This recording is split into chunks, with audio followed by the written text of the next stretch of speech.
tonight, new allegations against her adoptive mother, Mia Farrow. And tonight, many of Farrow's other children are defending their mother. For decades, she kept her darkest truths buried. Mia Farrow has been famous for almost 80 years, but most people still don't know her real story. Now, at 79, she's breaking her silence. In an open interview, she reveals the heartbreaks, triumphs, and defining moments of her extraordinary journey. What has she been holding back all these years, and how will her honesty shape the way the world remembers her? Join us as we uncover the untold story of Mia Farrow's life. Mia Farrow held on to a devastating secret for decades.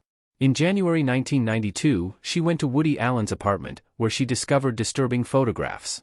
But that was just the beginning. What came next was worse: accusations of mistreatment, family trauma, and betrayal that shook her world apart. After years of silence, Farrow is now speaking out about Allen, whom she calls the biggest mistake of her life, and sharing the painful truth she's carried all this time. Mia Farrow was born into Hollywood royalty on February 9, 1945. Her father, John Farrow, directed films, and her mother, Maureen O'Sullivan, was famous for playing Jane in the Tarzan movies. Their Beverly Hills home was a hotspot for movie stars, and even her godparents were Hollywood big shots, film director George Cukor and gossip writer Luella Parsons. From day one, Mia was right in the middle of show business. Though she was one of 7 siblings in their well-to-do family, her childhood wasn't the fairy tale it might have seemed from the outside. Growing up in Hollywood exposed her to both the dazzling world of fame and its darker undercurrents. While she was surrounded by success and glamour, what Mia craved most was genuine connection and understanding, a yearning that would follow her into her adult years as she continued searching for real, lasting love. After keeping quiet for years, Mia is finally opening up about the man who hurt her most deeply. Woody Allen has been a major force in movies since the 1960s. Originally named Alan Stewart Konigsberg, he made his mark as a director, writer, and actor, becoming one of Hollywood's most awarded filmmakers. He has made a film every year for about 4 decades, with movies that often capture life in New York City, earning him multiple Oscars and worldwide recognition. Though his legacy has become complicated by personal controversies, her story, long kept in the shadows, is now coming to light, and it's a revelation that will leave the world seeing Mia Farrow in an entirely new way. From a young age, Mia Farrow was drawn to the stage, putting on spooky little shows for tourists passing by her house, complete with fake blood and toy daggers. Even as a toddler, she showed signs of the performer she would become. At just 2 years old, Mia made her acting debut in a short film called Unusual Occupations, a small but significant glimpse into the career that would define her life. However, despite her early exposure to the world of film, Mia's childhood wasn't as perfect as it might seem. Behind the scenes, her family life was far from ideal. Her father struggled with a serious drinking problem, which led to frequent fights with her mother. These arguments deeply affected Mia, shaping her early thoughts on family dynamics and relationships. Even at a young age, she became aware of the emotional toll that such conflicts could take on a family. This turbulence would leave a lasting impact on her as she grew older. Mia's childhood was also shaped by a strict religious upbringing. Despite living in the glamorous world of Hollywood, her family followed Roman Catholic traditions with unwavering dedication. Mia and her siblings attended Catholic schools in Los Angeles, where they were taught the importance of morality, discipline, and responsibility. These values would later guide Mia in her own life, especially when it came to her decision to help others and adopt children from diverse backgrounds. When Mia was 9 years old, tragedy struck her life. She contracted polio during a major outbreak in Los Angeles, a harrowing experience that would mark her early years. This illness forced Mia to face the harsh realities of life at an early age, further fueling her resilience and shaping the woman she would eventually become. While the illness ravaged her body, it was the separation from her family that left her feeling truly alone, a feeling that would resonate deeply throughout her childhood. The illness forced her into a lonely 3-week hospital quarantine that marked one of her childhood's darkest moments. While intense pain gripped her back, neck, and legs, eventually requiring an iron lung to help her breathe, the emotional toll of being cut off from her family hit just as hard as the physical symptoms. Alone and scared in her hospital room, young Mia longed for her parents' comfort during what became a defining period of isolation and suffering. The nurses at the hospital were not much help. One nurse even scolded Mia for crying, accusing her of making things harder for everyone. The treatments were harsh, and Mia despised the hot packs used in therapy. Looking back, she later described how the illness made her feel as though her childhood had ended. No longer feeling safe or protected, Mia's world became a much scarier place after that experience, forever altering her sense of security. As if the trauma of polio wasn't enough, when Mia was 13, another tragedy struck her family. Her older brother, Michael, passed away in a plane crash at just 19 years old. He had been a member of the Marine Corps Reserve, and the crash occurred on October 28, 1958. The loss was devastating for the Farrow family, particularly for Mia, who had already experienced so much hardship at such a young age. The grief was compounded by the toll it took on her father. Already struggling with alcoholism, he fell deeper into despair after Michael passed away. This only intensified the violent arguments between Mia's parents, further destabilizing an already fractured family. These painful events shaped Mia's early years, leaving her with a deep sense of loss and a growing awareness of life's harsh realities. Already devastated by the loss of her brother, Mia now had to deal with her family falling apart. Being separated from them only made her grief worse. After Michael's funeral, Mia returned to school in the US, while her family remained in London for a while before moving to a house in Chelsea. The pain of losing Michael was compounded by the growing tension between her parents as their fights became more frequent and intense. During this difficult period, by 1963, after the passing of her father, Mia's life took another significant turn. She moved to New York City with her mother, marking the beginning of a new chapter. The transition was not easy, but Mia slowly found her footing in the city's vibrant art scene. She began modeling and acting in theater plays, gradually making her way into the world of acting. The road was far from smooth, though. Mia faced numerous auditions and rejections, but her determination never wavered. Every setback only fueled her desire to succeed, and even her smallest roles gave her a glimpse of the future she was working toward. Mia's early acting career was a series of tough beginnings, yet each experience strengthened her resolve. Despite not landing major roles right away, she refused to give up. It was this persistence that eventually paid off, allowing her to start carving out her place in Hollywood. In 1965, Mia auditioned for the iconic role of Liesl Von Trapp in The Sound of Music. "You're such a baby. I'm 16. What's such a baby about that?" Although she didn't get the part, the screen test itself was an important moment in her career. It marked the beginning of her rise in the industry, showing her that she was on the right path. The journey was difficult, but Mia's unwavering perseverance and belief in herself helped her overcome the challenges. Her early experiences, from grief to rejection, shaped her into the resilient woman and actress that the world would eventually come to admire. From rejection to stardom, after missing out on The Sound of Music, Mia found her big break on Peyton Place, a moment that changed everything. "That no one knows about, not even you, to my secret place, I know every spot within." As Allison Mackenzie, Mia played a girl next door with hidden layers, and viewers quickly fell in love with her take on the character. The show ran from 1964 to 1966, following the drama and secrets of small-town life. It became one of TV's first hit soap operas, drawing millions of viewers each week.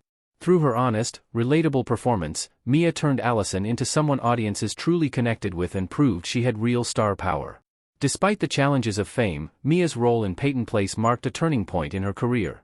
Her persistence in the face of early rejection paid off, and she soon became one of the most sought-after actresses of her time. While the media's focus on her personal life was often overwhelming, Mia's talent and dedication to her craft continued to shine, paving the way for a lasting career in Hollywood.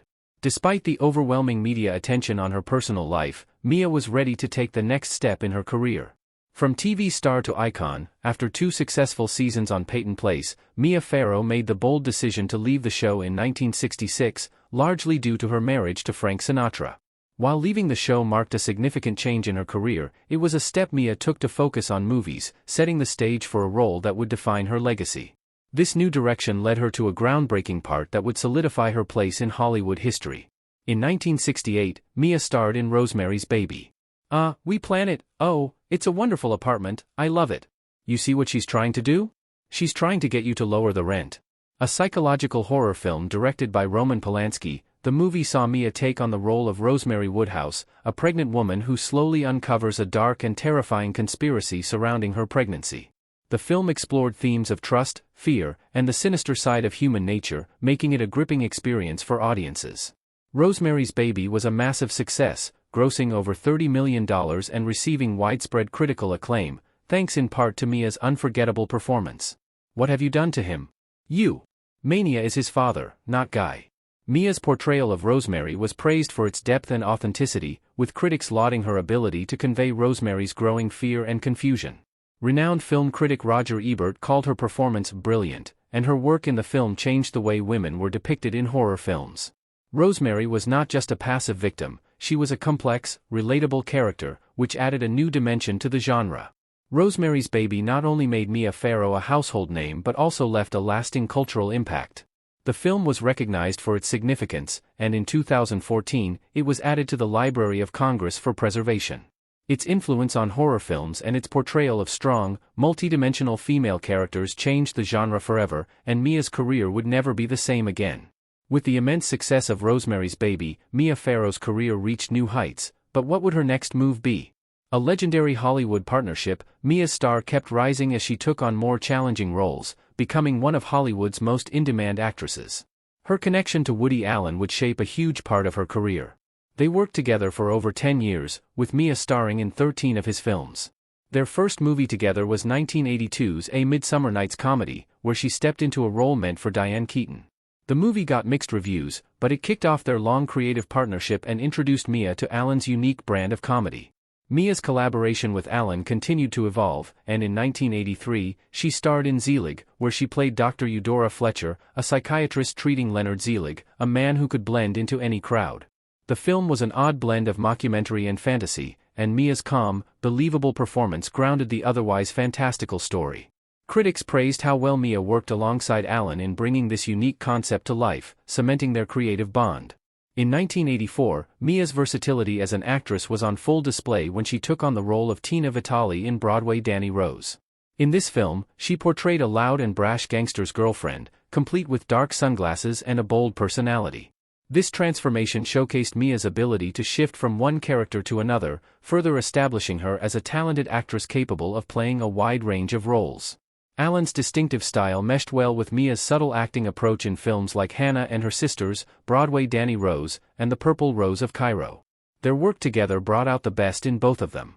Allen wrote complex, neurotic characters that played to Mia's strengths, while she brought warmth and depth to his sometimes cold, intellectual stories. Their partnership showed how the right actor-director pairing could create movie magic. What made their collaboration so powerful? Was it the seamless blend of Mia's depth and Allen's complex characters, or was it the way they pushed each other to new artistic heights? A scandal that shook Hollywood. In August 1992, the entertainment world was rocked by an explosive allegation made by actress Mia Farrow against filmmaker Woody Allen. Farrow accused Allen of physically assaulting their 7-year-old adopted daughter, Dylan Farrow, at their home in Bridgewater, Connecticut. Allen, however, has consistently denied the allegations, maintaining his innocence throughout the years.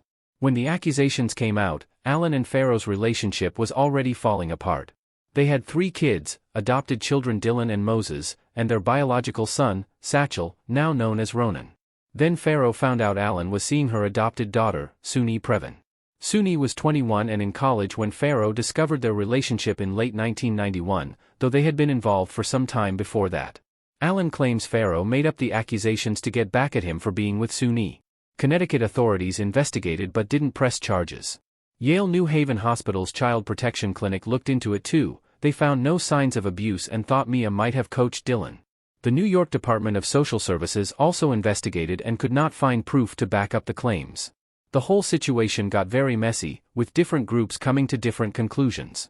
The case became one of the most contentious and widely discussed in Hollywood, leaving a trail of uncertainty about the truth. Despite the investigations and findings, the public remained divided, with many questioning the motives behind the allegations and others standing firmly behind Mia Farrow's account. The scandal overshadowed both Farrow's and Allen's careers, forever altering their lives and the lives of their children.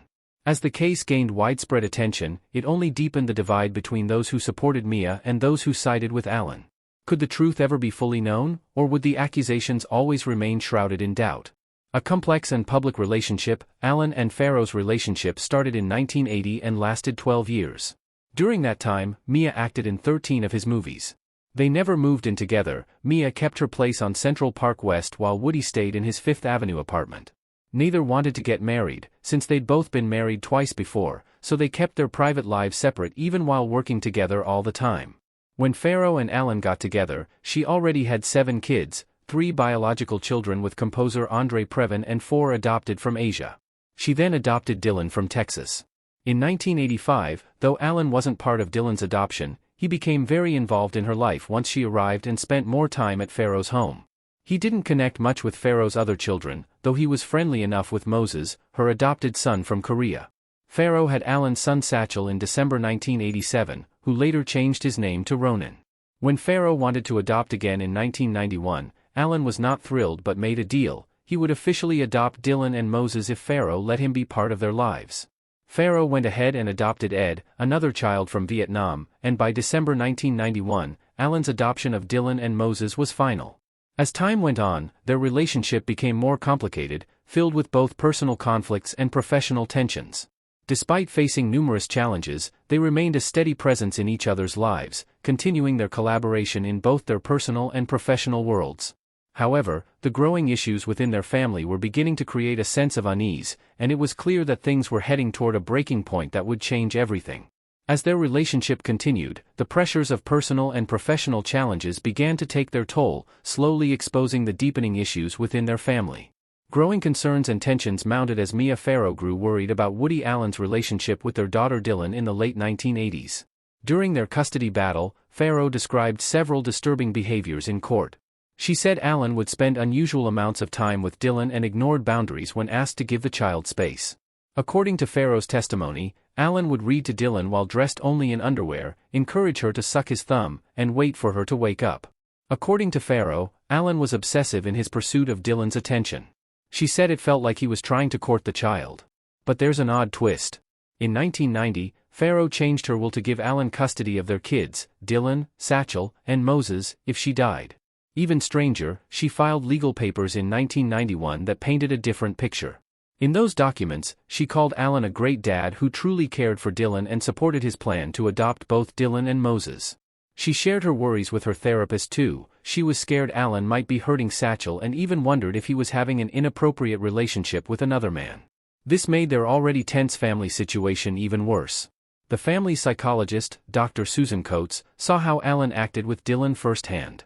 When she testified in 1993, she said that while she didn't see anything unusual, Allen's behavior with Dylan was way too intense and kept Dylan cut off from everyone else in the family.